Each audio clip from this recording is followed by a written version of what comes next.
Pemirsa, program hilirisasi sawit yang dilakukan oleh pemerintah sejak 17 tahun lalu saat ini sudah terus berjalan. Indikatornya terlihat dari capaian hilirisasi rasio ekspor CVO sebagai bahan baku dengan produk olahannya. Disampaikan oleh perwakilan dari Kementerian Perindustrian, indikator program hilirisasi sawit di Indonesia berjalan dengan baik. Terlihat dari capaian rasio ekspor CVO sebagai bahan baku dengan produk olahannya, di mana pada tahun 2010 lalu, Indonesia masih melakukan ekspor CVO sebesar 60% dan 40%-nya ekspor olahan.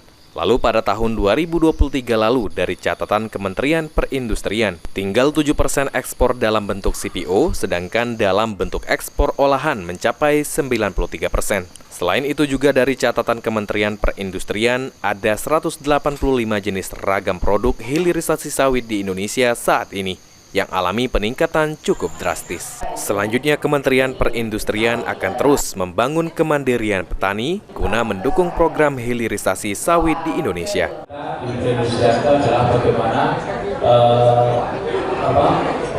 membangun kemandirian petani, karena petani ini juga menjadi salah satu stakeholder kita yang kita ingin memberikan kemampuan bagi petani untuk bisa mengolah sendiri. Sejauh ini dari catatan tahun 2022, daerah pabrik CPO penghasil sawit terbesar ada di Provinsi Riau.